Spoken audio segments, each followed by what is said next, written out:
देखिए, परिस्थितियां ये हैं कि सरकारी गुंडई चरम पर है। आप सब ने कल से एक वीडियो देखा होगा जिसमें जहांगीर खान को लगातार परेड कराई जा रही है। ये उनकी दूसरी परेड है। पहली परेड में उन्होंने माफ़ी नहीं मांगी थी, तो इस बार उनको हाथ जोड़ते हुए लोगों के सामने माफ़ी मांगते हुए उनकी परेड निकाली गई है। सवाल ये है कि जहांगीर खान के ऊपर कोई मुकदमा था क्या? जहांगीर खान के ऊपर जो मुकदमे थे उस पर सुप्रीम कोर्ट या हाई कोर्ट ने कोई फैसला दिया है? सुप्रीम कोर्ट या हाई कोर्ट ने कोई फांसी की सज़ा सुनाई है उनको? किसी मामले में क्या उनको उम्र कैद की सज़ा हुई है? बल्कि हाई कोर्ट के राजस्थान हाई कोर्ट ने अभी रिसेंटली एक साफ साफ ऑर्डर पास किया था और ये कहा था कि इस तरह किसी भी अपराधी की परेड गैरकानूनी है और अगर अपराध सिद्ध भी हो जाता है तो उसके लिए जेल है, सड़कें नहीं है ये तय करने के लिए। तो पॉलिटिकल, मैंने इससे बात यहाँ भी कही कि ये पॉलिटिकल वेंडेटा के तहत कुछ लोगों को कलेक्टिव पनिशमेंट दिया जा रहा है। पार्क सर्कस के से लगा हुआ इलाका जो टॉप्सिया है, जिसमें मैंने बताया कि 5,000 से अधिक फ्लैट्स हैं, जहाँ पर पहले लेदर टेंडरीज हुआ करती थी, वहाँ फ्लैट बन गए हैं। अचानक जिस दिन सरकार जाती है उसके अगले दिन वो अवैध हो जाते हैं। तो ये वैध और अवैध घोषित करने का काम एजेंसीज का नहीं है, वैध और अवैध घोषित करने का काम अदालतों का है। अगर आपको इतनी जल्दी है इंस्टेंट जस्टिस देने की, अगर आपको इतनी जल्दी सरकारों को है लोगों को अपराधी बताने की, तो उनको चाहिए कि सबसे पहले वो अदालतों में ताला लगा दें और जो जजेस के घर हैं उनके घर को सील कर दें और उनको बाहर नहीं निकलने दें और फिर खुद तय कर लें कि कौन अपराधी है और कौन अपराधी नहीं है। जहाँ तक बुलडोज़र का सवाल है, बुलडोज़र के मामले में भी सुप्रीम कोर्ट में जस्टिस गवई की जो गाइडलाइन है उस गाइडलाइन को फॉलो नहीं किया जा रहा है और अफसोस की बात है कि उन लोगों को निशाना बनाया जा रहा है जो कोर्ट तक नहीं पहुँच सकते हैं।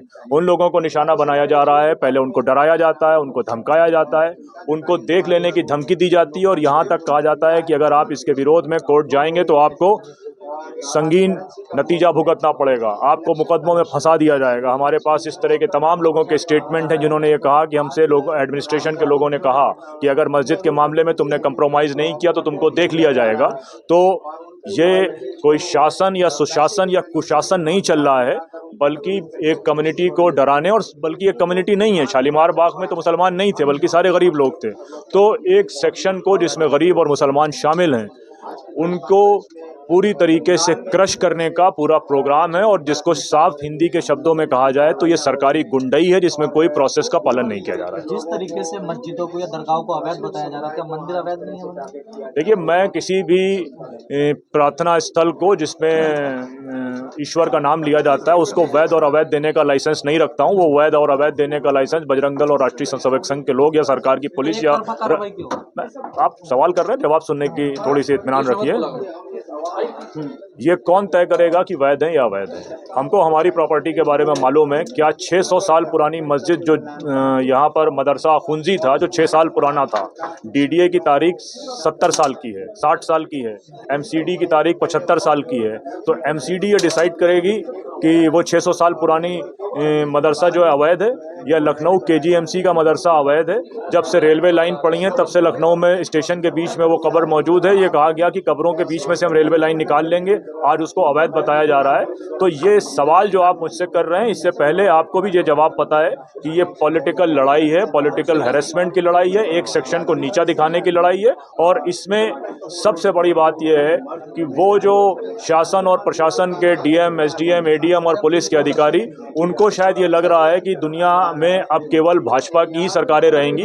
तो वो ये याद रखें कि भाजपा की सरकारें जाएंगी भी और अदालत उनको भी आना पड़ेगा। निजाम क्या कर लेगा? विपक्ष के तो आधे आदमी तोड़ के रख लिए जा रहे हैं, तब भी वो कुछ नहीं कर पा रहा है। विपक्ष के नेताओं की हालत तो हम जैसे एक्टिविस्टों से बुरी है, तो हम एक्टिविस्ट तो फिर भी वहां जाके कुछ काम कर सकते हैं। विपक्ष की उतनी हैसियत नहीं, उनको आप ही लोगों ने ज्यादा बड़ा बनाया हुआ है। करने का कोई राइट अधिकारी के पास नहीं था।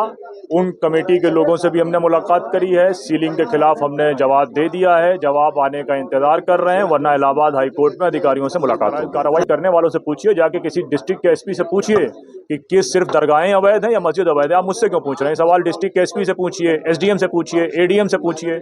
मैं तो ये नहीं कहना चाहता हूँ कि कोई मंदिर अवैध है, लेकिन उनसे पूछिए कि उनके चश्मे में एक साइड का ही पावर क्यों नजर आता है। ठीक।